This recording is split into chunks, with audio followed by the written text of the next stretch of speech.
Hello, world. This is John Pinto, your roving realtor, bon vivant, video blogger, podcaster, and I am here with Ted Stephanos from HomeGuard Natural Hazard Disclosures. How are you, Ted? I'm doing good, John. How you doing? Thanks for having us today. You're very welcome. And Rafael Betances, all things roof, termite, home, and pool inspections by HomeGuard. How are you today, Rafael? I'm doing great, John. Thank you once again for having us. Excellent. Now, when we're ordering natural hazard disclosure reports, NHD reports, it appears that there are a variety of reports. Now, I will admit that when it comes to disclosure, whether it's inspections or natural hazard disclosure, and they ask me what report I want, even with home warranty, it's always the same answer.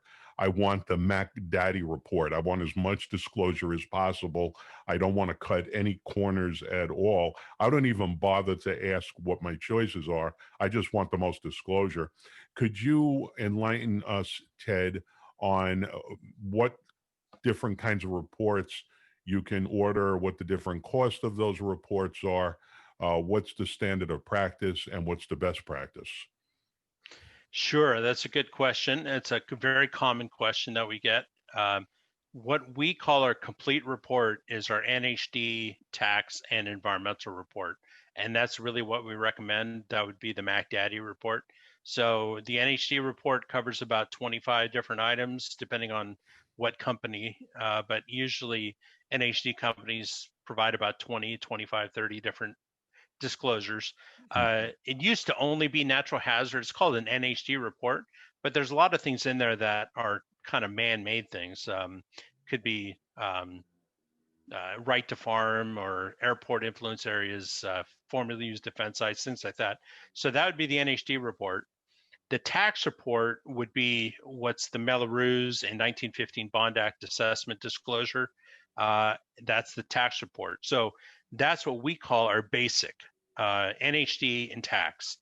That is the industry minimum because there is no state civil code law that requires the environmental disclosure. So NHD and tax and environmental, that's what we call our complete report. Other companies might call that an industry standard.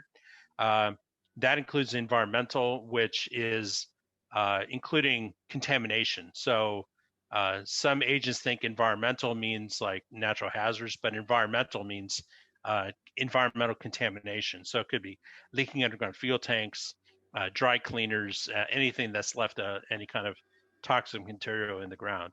So all three reports together is what we call our complete or industry standard report. Okay, let me go down this rabbit hole. You don't normally see lawsuits on natural hazard disclosures. We have them on lack of due diligence, lack of disclosure. We used to have them on asbestos, aluminum wiring, all kinds of oddball lawsuits du jour. Um, is there a lawsuit du jour or a lawsuit of the decade or a lawsuit of the millennium, or is there much history of any kinds of lawsuits when it comes to NHD, of which I am not aware of any? Yeah, well, there have been a few.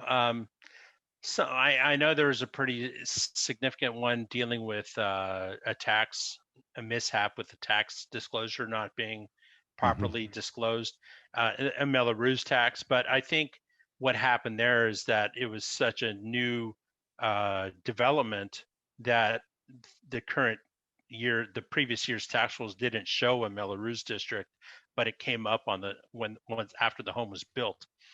Uh, I am aware of one where an agent chose an NHD company that did not provide local disclosure, so like local fault zones, and it was a property that was in a local fault zone in San Jose or Los Gatos, the Shannon fault zone, which is a potentially active fault, and that did not get disclosed because that company did not provide um, local disclosure. They only did the bare minimum, and the least expensive NHD reports out there usually are just, again, providing the bare minimum for disclosure.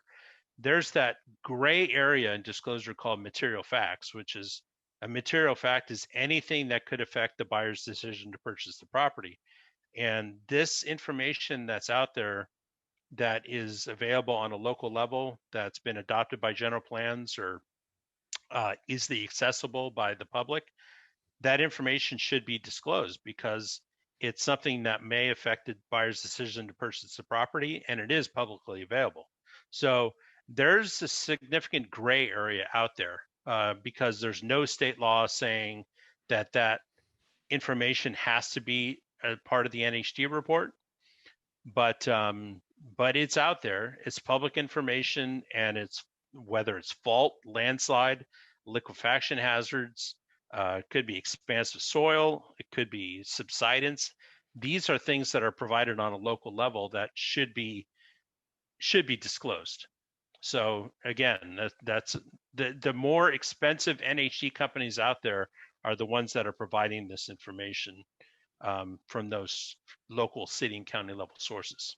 So my words to the wise would be, there is definitely a comparison, a metaphor, a simile, so to speak, between construction and natural hazard disclosure. If you have bids by 6 contractors, the low bid is usually going to be your most expensive option because there could be problems. They could walk off the job. You might have to redo the whole job. And it seems like the low bid on NHD might provide a substandard level of information and disclosure, and you are not doing the cooperating agent, the buyer, the seller any good if you're putting everybody in harm's way in terms of having more liability. So do get the Mac Daddy report. Yeah, that's very well put. And you're right that, I mean, there is definitely that risk that you're taking by not disclosing all that information. And there's also a risk you're taking if you're not providing the environmental report, because the standards, depending on where you are in the state of California, the standards definitely do change. We find the compliance of ordering the environmental report much higher, almost 100% in the Bay Area, as opposed to Los Angeles County, which is probably about, I don't know, 2/3 less, around 50 to 60%. They order the environmental report. So it's definitely a difference. So for people wanting to order the Mac Daddy report, do they go homeguard.com/Ted/MacDaddy? Is that where they go to order that report, Ted? I'm not sure what URL that was, but HomeGuard.com, you got that part right. And Okay. but maybe we'll edit our website to put a Mac Daddy tab in there or something. Excellent. Thank you so much, Ted. That actually is very useful. Who could imagine that these obscure subjects could provide so much helpful disclosure and information to realtors and consumers? And Rafael, if someone wants to order roof termite, home inspection, pool reports, how do they contact you? Absolutely. My phone number is 707-616-8762. And my email is rbetances@homeguard.com. That's the letter R, my last name, betances@homeguard.com. Thank you, gentlemen, for imparting that information. Thank you all for viewing, and we will see you in the next video. Bye-bye.